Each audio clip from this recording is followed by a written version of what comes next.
Welcome to episode number 4 of the Justyn Eddy Russell show. It's a Monday morning, about 10 o'clock, and I've got the day off. I put in some annual leave. I thought, screw it, I'm going to be doing that because it's the Anzac Day weekend, and I thought, fuck it, I want to have a day off. Why not? Why not, eh? So, gives me some time to do another episode of this show. Not a lot been going on. I've been getting back into skateboarding just a touch. My girlfriend's been getting into roller skating, so I decided that I'll jump on the skateboard and go skateboarding with her. And it's been pretty fun. I do enjoy it, sort of. It's good exercise and whatever. It's like indirect exercise instead of just going for a walk or a jog or whatever. It's different kind of exercise. It's really explosive. So I can imagine that after a while, you'd gain a bit of lean muscle to go with that exercise. Like when you look at skateboarders and stuff, they always look pretty skinny and pretty much ready to go in every situation. They put their bodies through a lot of stuff. Is what I realized. Like when I first started skateboarding, I probably would have been about 12 years old, and I stopped when I was about 16, and I just never really picked it back up again. When I was a kid, when I was about 12 years old, I wanted to be a skateboarder, actually. But obviously that didn't happen. I realized that probably wasn't the path for me, because the reason why I stopped, I wasn't really, I'd been skating for about 4 years, so yeah, from 12 to 16, and I snapped one of my friend's skateboards. I did a kickflip or something, and I broke it somehow. I think it was like the kick. I snapped the kick. I landed on it and it snapped. And I was kind of getting over skateboarding anyway, so I gave him the skateboard that I had. I said, "Yeah, you can have mine." And then I just never got back into it. And I probably would never have done it again if it wasn't for my girlfriend wanting to go roller skating. So I thank her for that, I guess, because I'm starting to enjoy it again. It's been pretty good, just something to do that's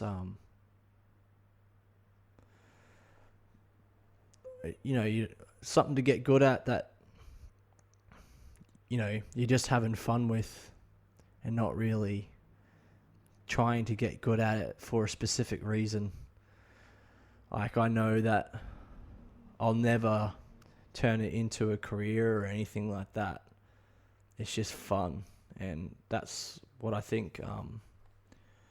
I think we all need something like that outside, like video games or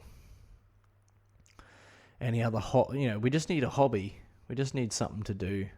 And as you know, I play in a band, and that, anyone that knows, I play in a band, I play some music, and I try to hit that pretty hard. Obviously, it's a little harder at the moment with all this COVID-19 stuff going on.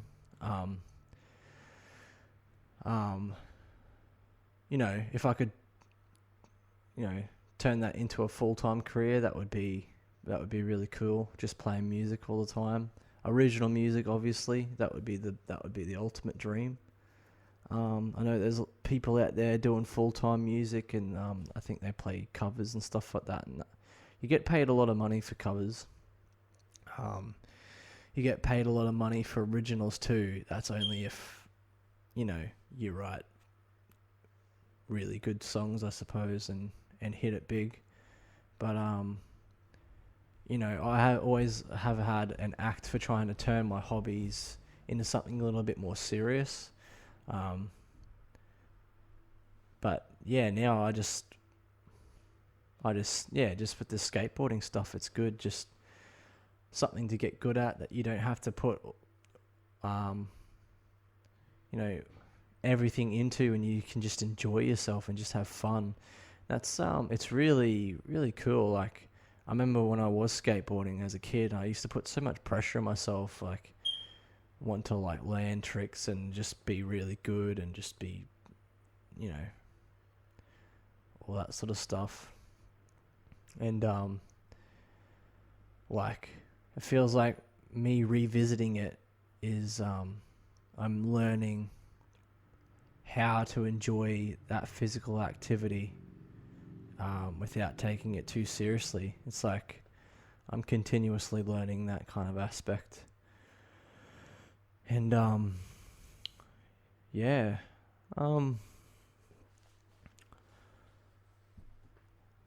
been just sort of hanging out at home, and been going for drives with my girlfriend and that. And she explained to me that she, kind of, I don't know. She thought it'd be cool if I was to sort of tell a little, talk a little bit about myself and like a background behind, my life, I suppose. Like where I'm at the moment and where I was. For some reason, it might help people in some sort of way. I never really intended to like tell people anything. I don't think it's a really big story or anything like that, but I don't know. I got stuff to talk about, so I hope it resonates with you in some sort of way. But like through school, I used to play up a bit, used to be a bit of a naughty kid. I used to play up a bit at school, like all the teachers and stuff that taught me, they went through a bit of a funny, if they were just starting their careers, that would have been a shit way of starting their career. Dealing with a kid like me, just always back chatting and playing up and not listening and things like that.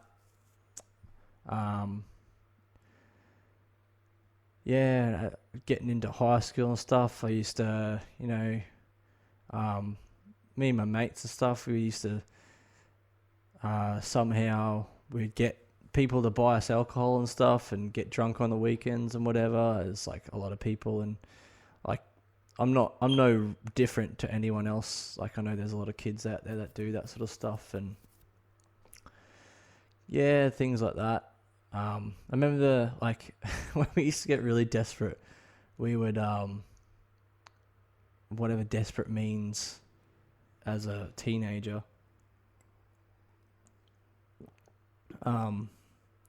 We'd stand outside of a liquor store and we'd ask, we'd see people walk in and we'd ask them if they could buy us alcohol.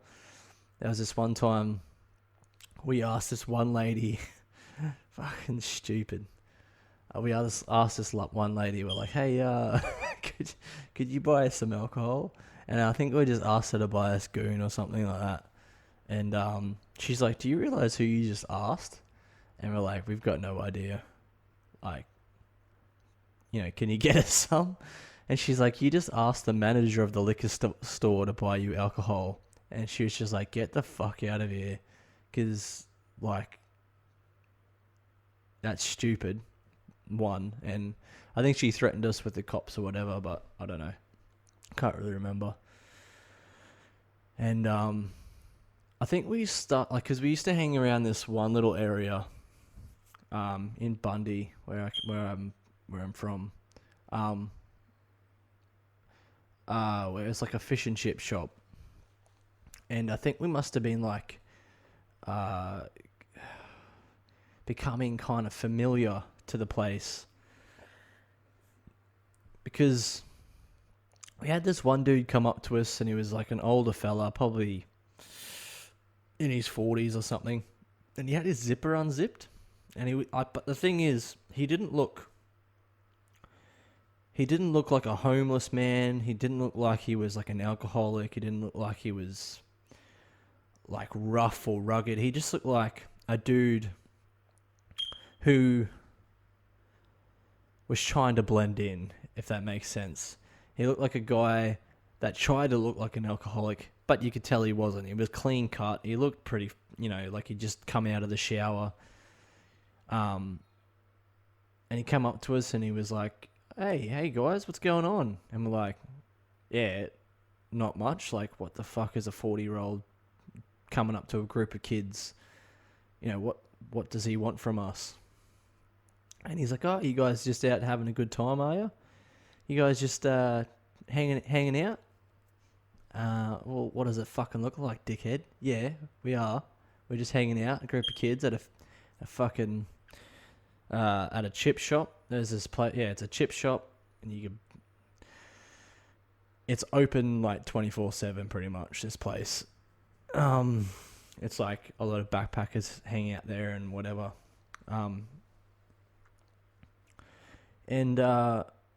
Yeah, he came up to us and he was like asking us questions and whatever, and then one of us was like, how come your zipper's undone? And he's like, he got it like right in his face, and he was like, oh, I'm just out here hanging out with you guys, and here you are picking on me, or something like that. And we're like, we're not picking on you, bro. You come up to a group of kids with your fucking zipper undone, and you look like a fucking pedophile, mate. What the fuck are you doing? And he just got in our face, like, just got really angry. And he asked us if he wanted alcohol. And, like, I think us as being stupid kids were like, yeah, fucking oath we want alcohol. But, like, who are you? Like, what? Yeah, the whole thing was just a bit weird. It was just a bit awkward. And he went into the shop, like, if I can remember properly. There was one fella that walked in, and he looked like this big fella, like a big, like if he was to punch us, he would have like punched a head into the pavement pretty much. He was huge. And yeah, he walked into the shop, and then that guy followed him, if I can remember correctly. And then one of the fellas we were hanging out with, who was a little bit more smarter than us, than some of us that were hanging out together, he said, yeah, stop talking to that fella because he's an undercover cop. And we're like, oh, right. So he's asking us if we want alcohol, and if we give him money, then, whatever else he wants to do, he can get us into trouble.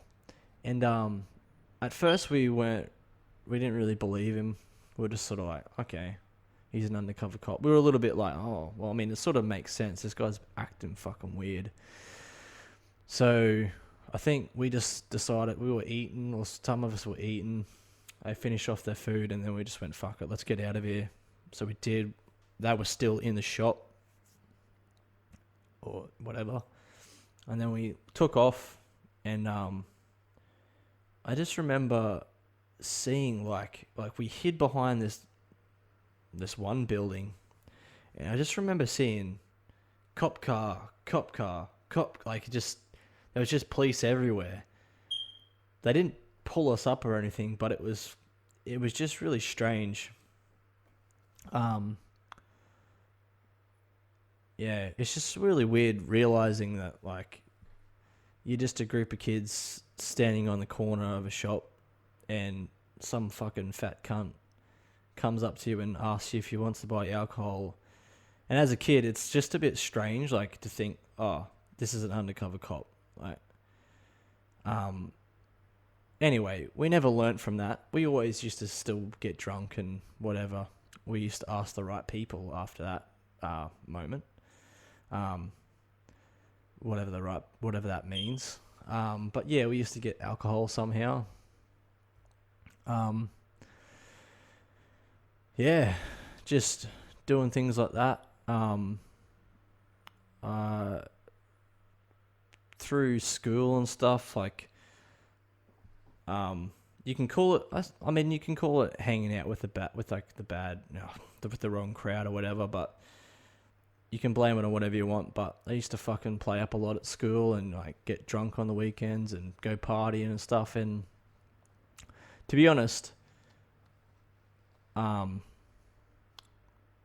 actually had a lot of fun doing that sort of stuff. So I'm not going to say that I regret it in any way. The people I hung out with, I had so much fun with, man. Like, it's probably not the best thing to do as a kid, like growing up or whatever, but yeah, we went to parties and we had fun and we got sloshed and whatever else. Like, at the time, we were just having fun. Like, that's what we thought fun was. Like, it's a little bit hard to remember all of it, but, you know, that's what we do. It's probably because we were fucking blind all the time, but, yeah, I suppose, you know, that stuff doesn't always last forever, so we kind of, broke away as friends. Like, we stopped hanging out or, whatever it was. Like, we just had, whether they were falling outs or whatever it was, we just stopped hanging out with each other. People just went in their own direction and I went in my direction. I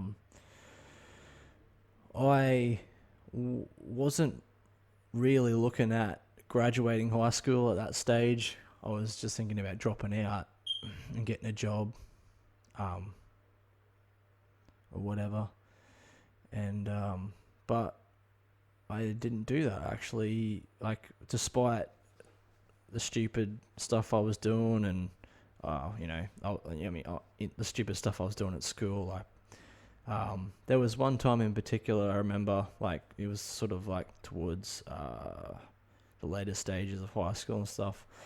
I was just being a dickhead, just being a brat, and I got like suspended twice. And it was like, if I got it was like I had 2 more strikes or whatever. It was like, if I was to get suspended the third, again, the next time it was going to be like expulsion or some shit. And I was just being a stupid kid. Anyway, the reason why I tell you that is that I was like, through high school and stuff, through school, like pretty much through my entire school life, I was always the naughty kid. Like, I was just a naughty kid. I was just just didn't listen, playing up, fucking just doing stupid shit all the time. That I'm sure those teachers just wanted to punch my head in. I'm sure they were just like, fuck this kid. He just will not listen. Just will. Anyway, towards the end of high school, I guess you could say maybe I matured a little bit and stopped doing all that sort of stuff. Maybe whatever it was, and ended up graduating high school. And I suppose it was the same thing. I got, end up getting a job and whatever on my local council, and I did that for 4 years. But it was the same thing, what do you do in a small town like that? You get money, you hang out with your mates on the weekend, and you just get drunk. Like, what do you do? Like, there's nothing to do there. But what I believe, they're starting to bring in a few things like, I haven't been there. I've been to my hometown, like within the last year or whatever. But still, there's just there's not a lot to do, and no wonder people just go out and get drunk, man. Like, you need to create things for people to do and create opportunities for people. And I believe, I mean, that town, they're just caught up in the past. They just don't want to move forward. They just always want to stay right where they are. They just don't like change. And whenever change presents itself, they always find reasons why there shouldn't be any change. And like, even the dog parks there, man. The dog parks is just a fenced area with nothing else in it. There's not even a water fountain in there. Like, people aren't going to take their dogs to a fucking dog park without a fucking water fountain in there. You know what I mean? Like you need that shit at least. And like, it's just like they put, you know, and I know what a lot of people there would be thinking. Why the fuck do you need a dog park? Everyone in Bundaberg has a backyard.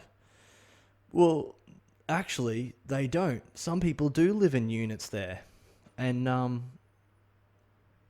some people just want to take their dog somewhere else other than the beach, or they just don't, you know, maybe they don't want to just walk around their block for the 50th time in a row. Maybe they want to take their dog to a dog park and let them run up and down ramps and stuff. And that's the thing. Explaining this sort of thing to people, I mean, I lived there majority of my life, and I know what they think. They just think, I don't think they do think, man. They just think, they don't think outside of their own fucking box. Like, they don't realize that change is good, and creating opportunities for kids to do things other than just drink is a big thing. Like, us growing up as kids, like, yeah, we, like if there were just other things to do other than go to the park and get sloshed with your friends, maybe we would have done them. Like, there is sports there. There are other things that you can probably do, but like, you come to places like Brisbane and you see kids going rock climbing, and then they go to like trampolines, and they jump on the trampolines and they bounce around. Like, I think Bundaberg has something like that now, which is really good. They should keep trying to push for that sort of stuff. There's movies on every corner of the fucking place with every movie that you can see. Like, you go to Bundaberg and they've got like 4 fucking movies on, and it's like, come on, man. Like, let's fucking make this place a bit better, because you're only 4 hours down the road from Brisbane. I'm sure you can figure something out, dude. Like, I think you can turn it into a better place. Anyway, there's things that you can do to make that place a lot more fun, regardless of whether or not you think it's important.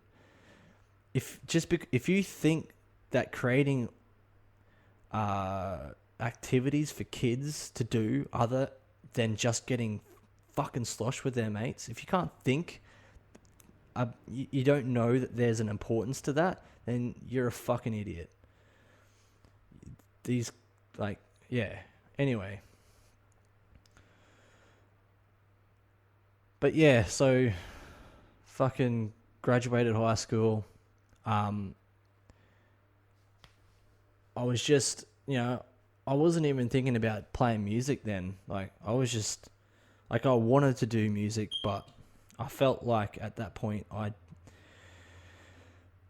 either given up on it or been convinced that I shouldn't even give it a go. You know what I mean? Like, it was just like, not that I was convinced not to give it a go. It was just, I felt that there could have been a little bit more encouragement towards that type of thing. Um, yeah. Uh, when I first met my girlfriend, when I was about two or three, I'd have been a year into my job. And I first started playing guitar, and I first started showing her like, oh, this is, I play guitar or whatever. And she just went, look, like, you can't stop. Like, you've got to keep going. Like, you've got to, like, you can play guitar quite good. Like, you should probably give it a go. And like regardless of whether or not it goes anywhere is beside the point. It's just that the constant feeling of having to explain yourself as to why you wanted to chase something that you're passionate about is really disheartening. Like, always being like, this is what I want to do, and having someone explain to you why it's not possible all of the time gets really fucking irritating after a while. And then I suppose as a boy, you start thinking, oh, maybe I can't do it. Maybe there isn't any reason towards this. Like, maybe there's no point. And even now that I've given this a good go, like, at least I have some sort of satisfaction in knowing that I gave it a try, at least. Whereas if I wouldn't have done it at all, I would have always been thinking about, like, oh, I probably could have given this a better crack. And I would have always thought about it. Making it or whatever else beside the point. Like, it's just about feeling like you actually gave this thing a go. You actually fucking tried. And having to explain to people every fucking day of your life that I want to do this because I like doing it, is fucking irritating. And when I first met her, and I showed her that I could play, and she said to me, "Look, you need to fucking do it." That was all I needed to hear, man. As soon as she said that to me, I was like, all right, someone's given me that encouragement. I'll give it a go. Let's try this. And she still had, a few things that she had to go through before we were able to move to Brisbane. It's actually quite interesting how things worked out, because we were trying to move to Brisbane maybe a year or 2, year and a half or so into our relationship or something. I'm trying to think. Maybe it might have been 2 years in. I can't remember. But we were thinking about moving to Brisbane, and she was gonna do start her uni, and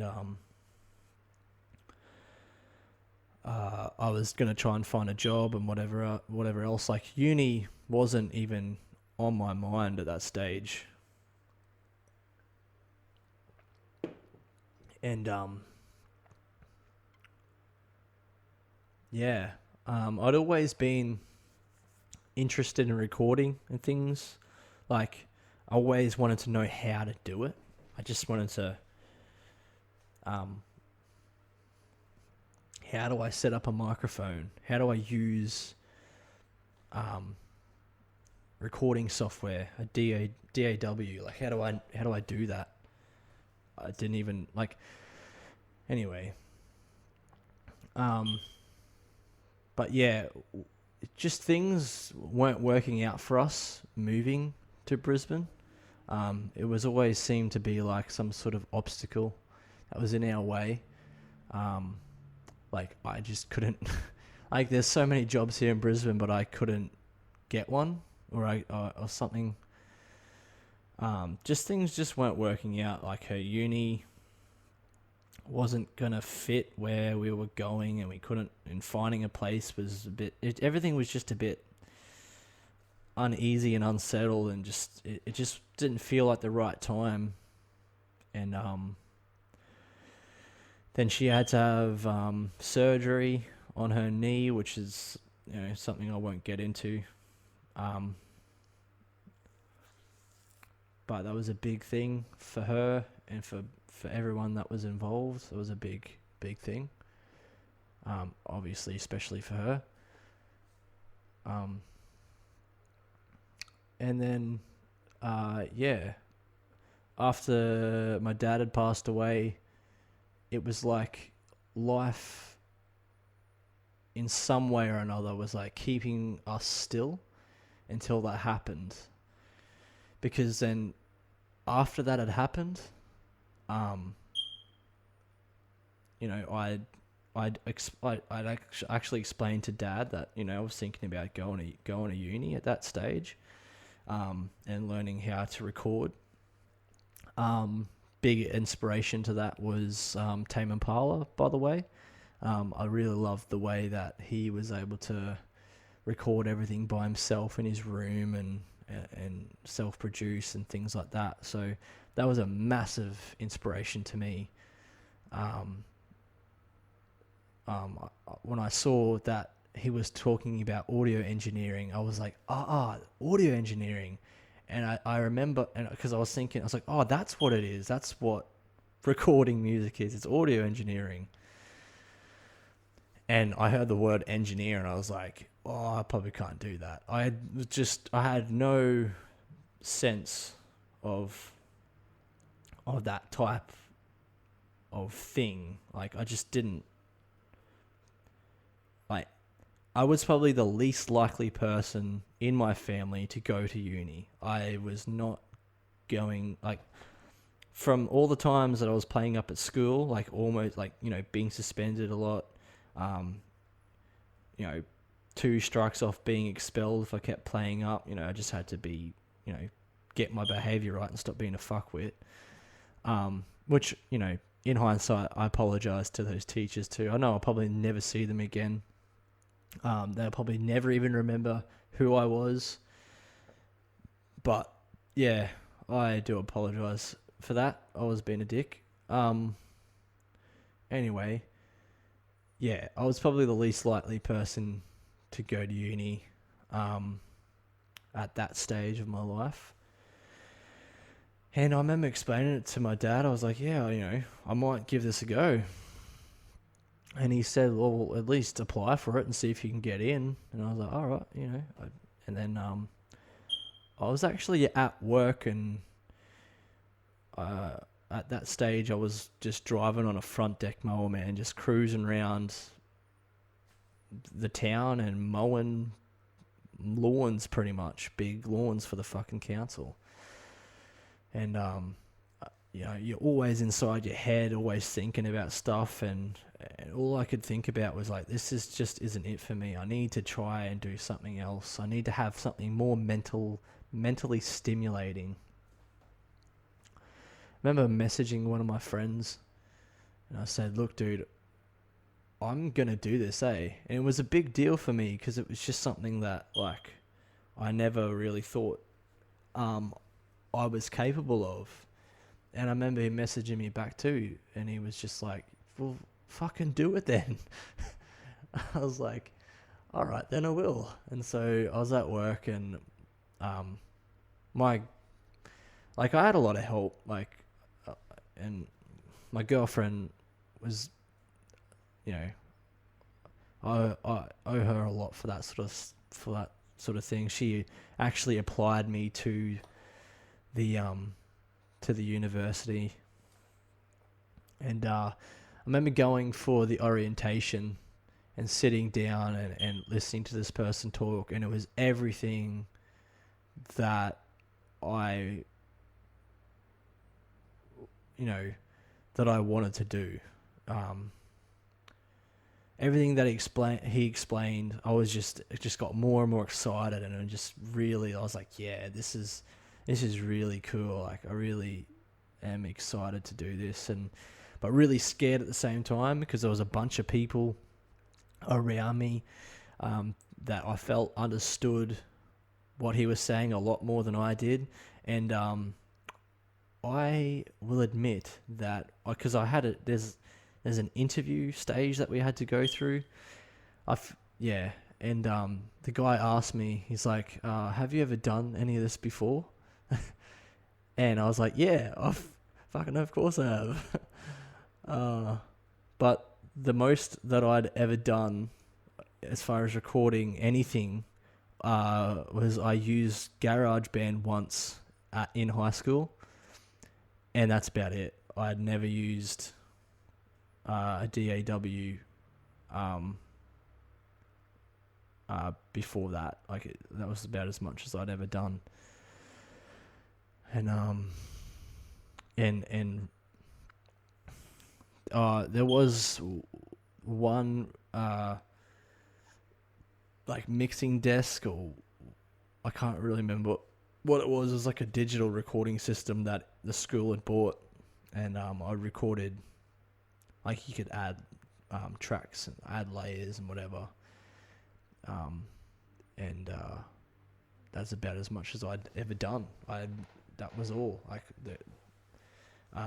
yeah, as far as recording any music goes, that was about as much as I'd ever done. And but I was always, still really interested in trying it.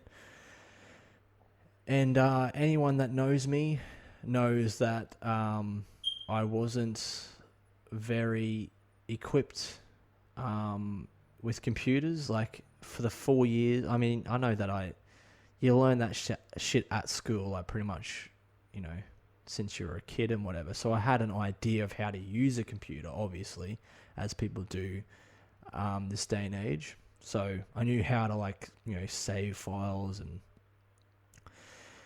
open files and do things like that, drag and drop, copy and paste, basic shit. But I wasn't, a huge computer dude. For the 4 years that I worked on the council, I didn't even have a computer in my house. Not that I remember. No, I didn't. I think my girlfriend had an iPad, and that's probably about as detailed as we had as far as electronics went. And so I remember this feeling, though. I remember saying to my boss, I was like, hey mate, me and my girlfriend, I want to move to Brisbane in February, which, so it was about November of 2015, I believe. And I said to him, we're moving to Brisbane in February. Well, that's what we want to do. That's what we're aiming for. And he said, okay, well, thanks for letting me know. No worries. Thank you. And February of the next year, we were in Brisbane. I'd quit my job. I'd applied for the degree, and there was no going back. And I remember sitting in my first acoustic session, classroom. It wasn't too bad. Actually, I think it was the second lesson, because they do this sneaky thing where they give you like a week or something for you to sort of like trial it out. And then after that week, they're like, now, even if you don't want to do this, you're going to be paying for it anyway. And the thing is, the sneaky thing with that is that you don't learn anything in that week. They don't teach you anything. So it's like, you never get the opportunity to figure out if you don't like it or not. You're there, Maybe some people did. I didn't really. I was sitting there and I didn't, they didn't teach you anything. They just told you about what they were going to do. It was like the introduction stage was like, this is what you will be learning. And, if you were, you know, keen anyway, you would have read up on that sort of shit anyway. And you probably would have had an idea of what you were going to be learning in the first place, but they kind of give you a rundown of it.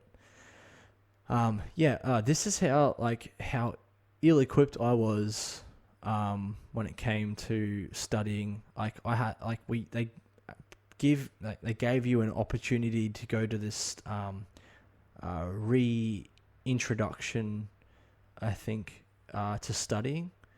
So like if you hadn't studied for a long time, or you've been out of school for a few years, they give you this there's like a session that goes for a couple of days or whatever, that teaches you how to study again.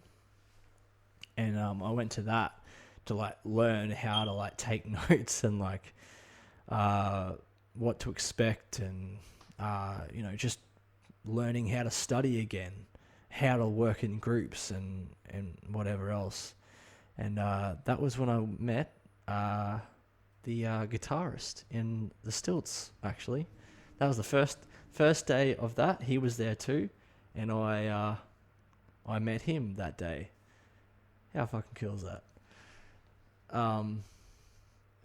So yeah, it was actually kind of cool when you think about that. It was like all of these things that were going on in Bundaberg, and it was like I'd taken my first right step, into the right direction, and like I was happy and things were working and things were just,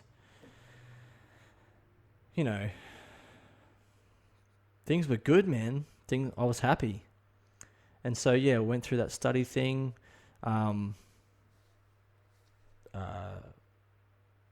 started my first week of uni, and I'd quit my job. And I just remember, in particular, the acoustic class, because he started talking about like the physics of sound. And I was like, I don't know anything about physics, bro. I'm not even fucking... There was like math and shit involved, and like not a great deal, but I was like, dude, I've quit my job. I'm here. There's no backing out. I'm going to have to fucking figure this shit out. And yeah, got through it. So it was good. And it was fucking rewarding as hell, man, because I struggled pretty much the first half of that class. But he was a fucking good teacher, man.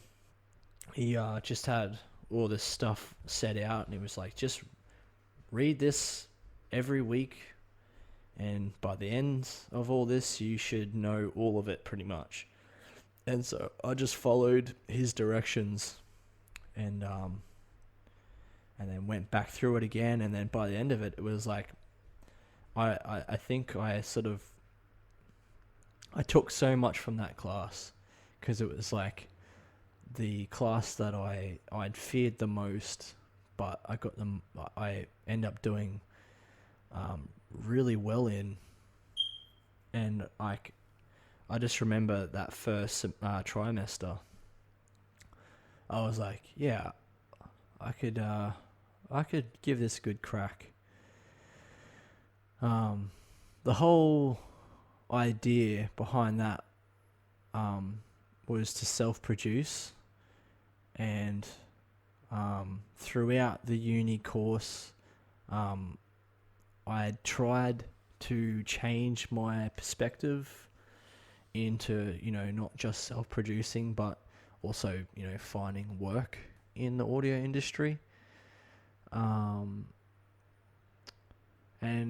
at the moment, like, I had opportunities, I think, that I may have rejected and have put me in a position where maybe I don't want to be in because I didn't take the initiative. But also, I think that ultimately my goal wasn't really to find, a career in this. As weird as that sounds. Like, why do you go to university then? Like, why did you do all that? Well, my goal was to learn how to record music. And at the end of the day, that's exactly what I did. I went to university, learned how to record music,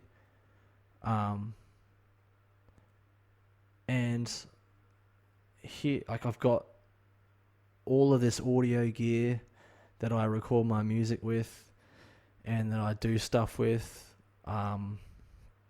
And do I have a long way to go still? Absolutely. Always. I'm always going to have some way or something new that I'm going to have to learn.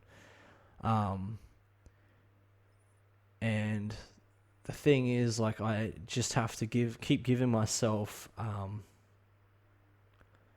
something to work for, something to work towards, so that I can get better. And so, like, I'm doing my music at the moment, and obviously going a bit slower than I would have liked it to go at this stage, because obviously we're in 2020 and 2020 has been a prick. And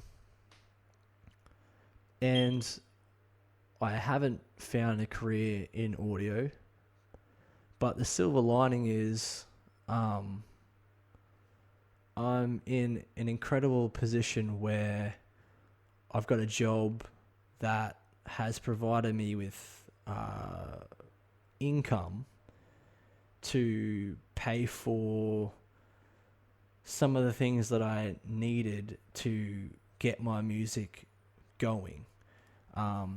If I was just earning because there's nothing more that I would like to do right now than to just be at a full-time job, working from 9 to 5 or whatever, so that I could have a bit more structure and I could plan things out a bit better.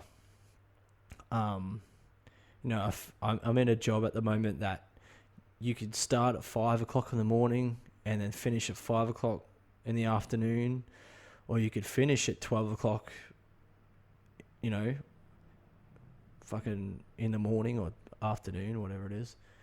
You could finish at 1 p.m. You could finish at 2:30. You just don't know when you're going to finish. I could work on the weekend, and I don't even, I might work on the weekend. I might not. I might not have any work on the Friday morning, but by Friday afternoon, there's 70 meters, and I'm working an 8-hour shift on the Saturday. The planning is really difficult. Although I have been able to pull it off somehow, just by having, people, I suppose, in my workplace that do understand that it is something that I want to pursue. Like, I got to give them that. Like, they do understand that, I have a life too, and that I do want to pursue a life outside of my job. And, you can go back and look at pictures of me playing. There's one picture in particular that I remember seeing my face, and I'm fucking exhausted, bro. I just did a 13-hour day, and then we played at like 9 o'clock at night or something, and I was just fucking exhausted. I couldn't even move, man. I was just standing there and just singing, and I looked like a worn out person.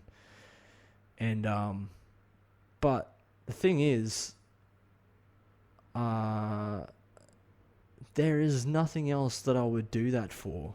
Like, there's no other like, I think that's the thing. Like, with the opportunities that I didn't take within audio, we want you to work here for free. There was something about me that was like, eh.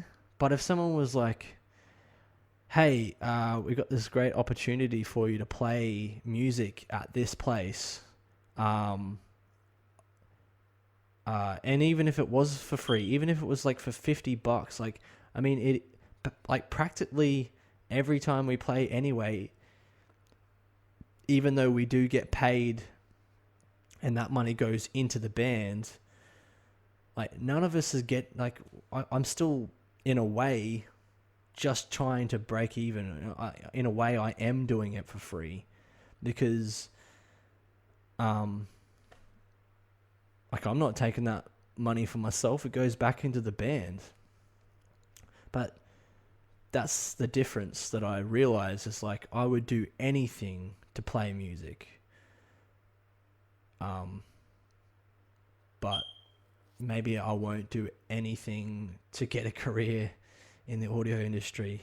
And maybe that's just something that, I had to realize. I think I have realized that. And it's been something that maybe I've stabbed myself in the leg a little bit.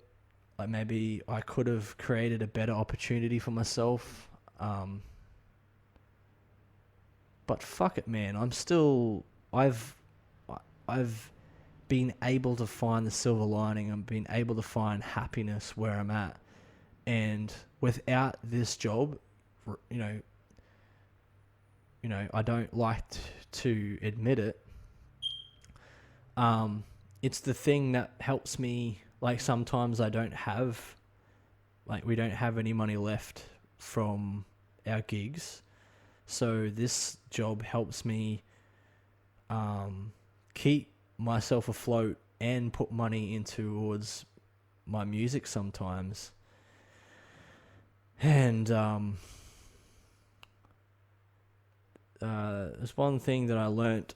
I went and talked to a shrink once, and he said something along the lines of,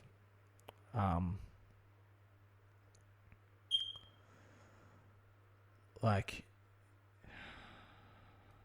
something like, you have a lot of money. You can have a lot of money and and not do anything or something like that, or have no money and have, like, an extravagant life or some shit like that. Like, you either save your money and do fuck all, or you spend all your money and have an extravagant life or something like that. I don't know. Anyway, I think that I'm in an opportunity where I feel like I have to work a little, a bit harder than I would. I'm a guy of comfort, man. I love to just put my feet up and watch TV and play video games and do shit like that. But sometimes I do have to work 12-hour days, and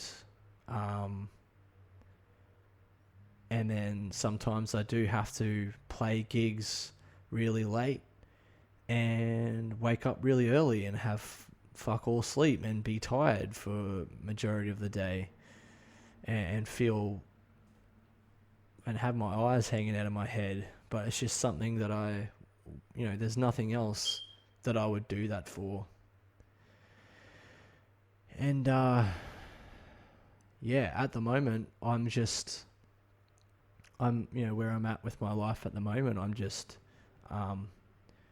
continuously finding reasons why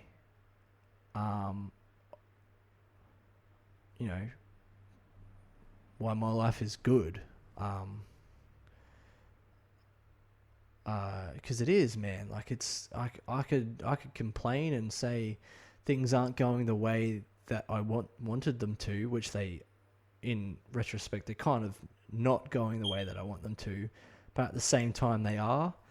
And I've learned so much about myself because, you know, um, before all this, I didn't even think that I could get through a university degree. I didn't even think that I could earn one. And here I am, like I've earned one. I didn't ever see myself doing the job that I'm doing. And, you know, I'm doing it. I'm getting through it. And I just continuously look around at the things that I have to be grateful for. Like, through this job, I was able to pay for some of the audio gear that I now use. I bought an interface, some monitors, and I bought all this sort of stuff. I bought guitar amps and drum kits and guitars and microphone stands and audio software I've bought, and like plugins and heaps of stuff that, you know, if I was just a struggling muso, I wouldn't be able to do any of that with. And I've recorded, you know, I remember all I wanted to do was record an EP. And like, I could go to somebody else and do that, and they could have done a much better job. I would have paid a shit ton of money, and they would have made it sound fucking awesome. I'm sure they would have, a lot better than what I did. But then I would have always thought to myself, you know, could I do that? You know, I've now ticked off a box where I wanted to record inside just a fucking bedroom and see how it sounded like and see what I could achieve. And I am almost satisfied. I think that I need to be satisfied because I think that I could do a better job somewhere else, or it could be done better somewhere other than the fucking room that I've been recording in. I wouldn't have nearly as many songs out as what I do. Whether that's a good thing or not, I don't know. But like, I feel like I needed to at least get that out of my system. And I've, you know, I suppose, yeah, I'm almost there, I guess. But yeah, it's not like if it's a story, like my story isn't like a, you know, a real, you know, big one or anything. It's not like, I don't know, I wasn't like, I didn't go through hardships the way that some people may have gone through that were a lot harder than mine. Some of the people that I hung out with had some pretty upsetting stories and stuff. Yeah, they had, like, you know, as far as like if you wanted to compare lives, I would definitely have had a better, I guess an easier way through life. Theirs was a little bit rougher than mine, that I could go into, but I won't because it's not my story to tell.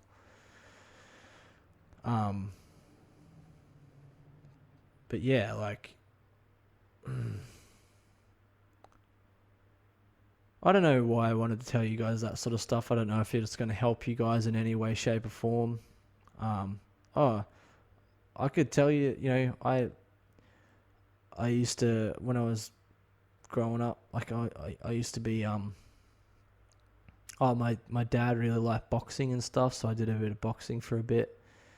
Had a few fights in the ring, but obviously, like, I still enjoy the training, and I enjoy having the feeling of like being able to take care of myself if I had to.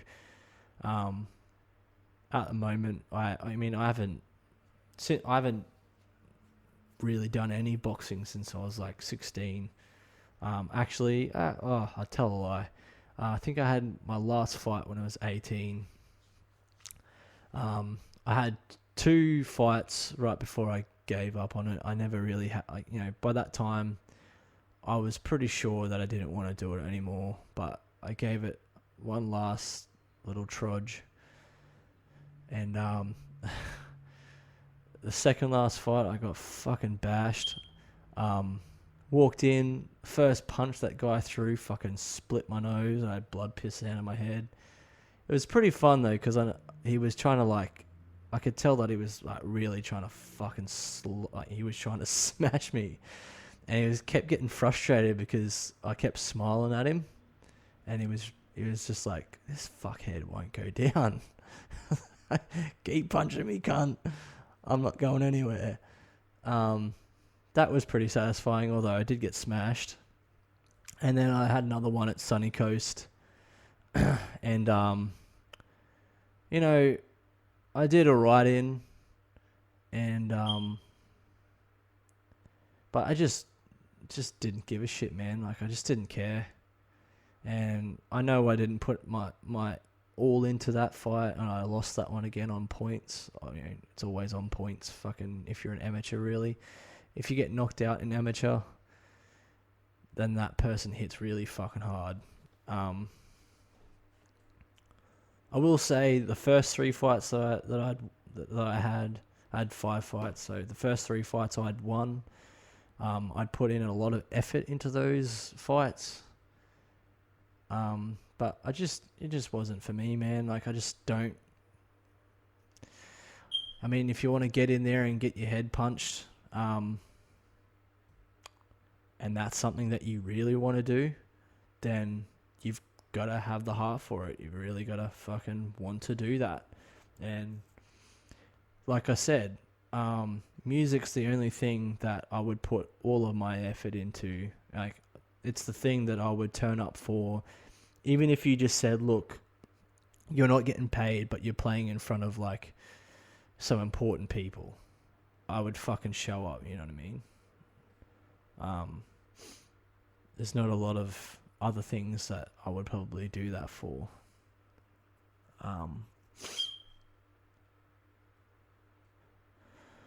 Yeah, pretty much, man. I've done a few things, and I think that what I've done is I'd found something that I just can't let go of, which is music. It's just something that I enjoy so much. I really have also been enjoying doing these podcasts too, because it gives me an opportunity. Like, if I'm all up in my head and I want to just talk and put things into a platform like this, I can just get things off my mind. I can be a dickhead if I want to. I can be emotional if I want to. And if it falls on deaf ears, it doesn't really matter to me, because at the end of the day, I feel better after I've done it. And it gives me an opportunity to explain things just with fucking words. Like, I can explain. Sometimes I find it hard to explain things in my music, because I have a certain way, or certain, I don't know, I could probably put it further into my music and explain things, but sometimes just using words can be a lot easier. Words can be very powerful. Yeah.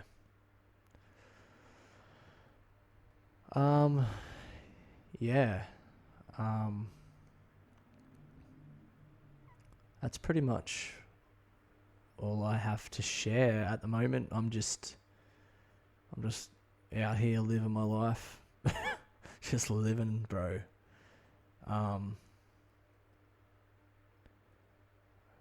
Trying to keep working towards things I want to get better at and working to find happiness within myself, which is what I've realized is that finding happiness can be work.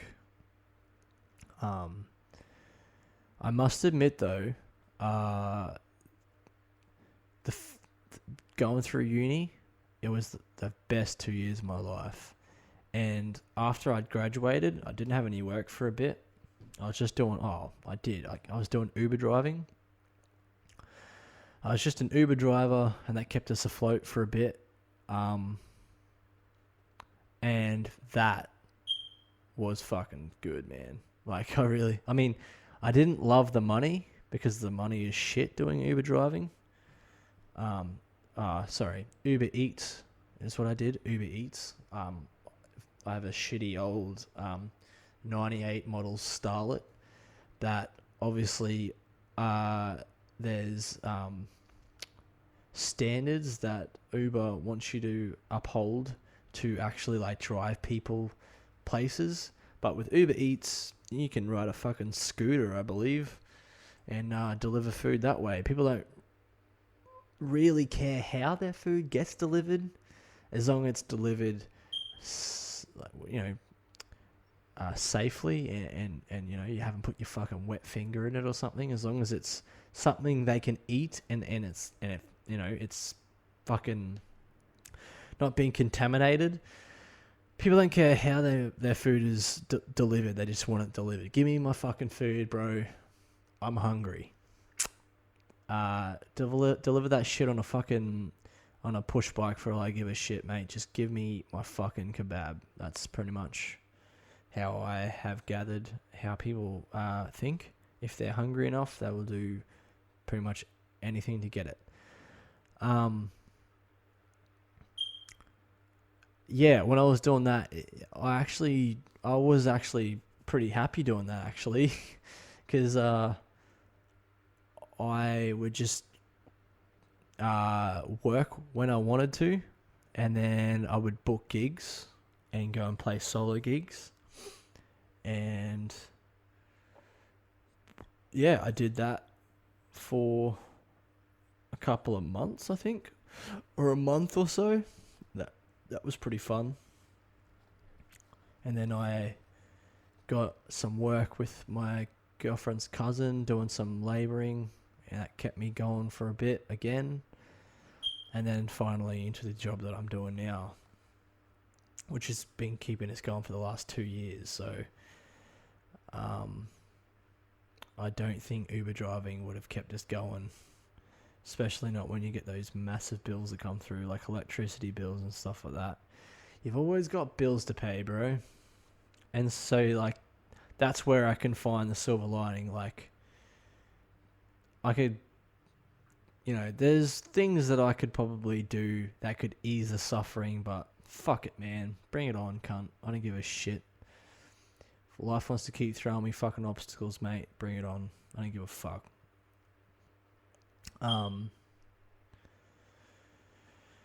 Yeah, actually, I've thought about that heaps. I've been like, I'll just go back to doing Uber driving, and then it's like, well, then what happens when a big bill comes along? What happens if your car breaks down? Because let's face it, it's an old car. It could possibly break down tomorrow. Yeah. Anyway, how are you going to pay for the jam rooms? How's, all of the audio software that you've got, how are you going to keep that upheld? Like, all of the stuff that I use have come from this job. And it brings me to this point. Like, when we were trying to move to Brisbane and things just weren't right, things just weren't happening. Like, it was just like, things were just a bit uneasy. And it was like, after my dad had passed away, it was like, that's when things started opening up. That's when things started happening, and a new life was beginning. And it was almost like life was just sort of, I don't know, it was, whether or not you believe in like a higher power or whatever, which I don't know. Anyway, we won't get into that. It just felt like something was just saying, just wait a bit, and I did, and then I was able to be around my dad when that all happened, and I was able to actually watch him pass away, which was it was sad to see, but I had all this closure. I had an ability or a feeling where I felt like I'd experienced everything I needed to experience, and I said everything that I needed to say with no regrets. And I was able to see my dad, fade away, I suppose. And maybe if I'd have moved to Brisbane sooner than that, then maybe things would have been different and not for the better. And had a lot of time to think about not just finding work, but going into university. And then I suppose in a way, watching him die, maybe that said to me, like, look, fuck it, you're gonna die one day, dude. Just fucking give this shit a go. Like, fuck it, bro. But anyway, also brings me to the point where things, I don't want to be where I'm at right now, but things just aren't happening in any other way. And there will come a point where another opportunity will open its way up, and I just have to keep looking for that opportunity and keep myself prepared. And then once that opportunity opens up, just fucking pounce on it, and things will happen then. Things will just happen. But man, life is just full of obstacles, man. So I wouldn't surprise me if I'm just in a fucking, I'm in a uphill climb at the moment that I just need to get up. Once I get above this fucking level and I climb it, and I've succeeded through that level of my life, there will be a fucking bigger hill. So it's never going to end. Life is just a constant fucking battle until you die. So yeah. Oh well. At least if you can just get that through your head that it's never going to end. There's always going to be something. There's always going to be something or a hurdle you're going to have to jump over. Once you get that through your head and you understand it, it's very liberating. Because then you're just like, all right, you just put your head down and you just go, fucking bring it on. Put your head down and start working. Yeah. Anyway, I might wrap it up there. We're at an hour and 13. So I hope for some reason me telling you all this stuff gets you to know me a bit better.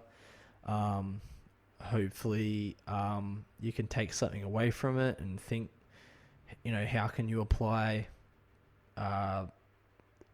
whatever hurdles or whatever you got going in your life, how can you apply them, how can you, apply a better mindset or something. I don't know. I'm not trying to change your life or anything. I'm just trying to give you a story. I'm just trying to tell you something, whatever that is. I don't know who needs to hear this, but maybe someone does, and maybe they can take it and use it for something. I think what I'm just trying to say is that,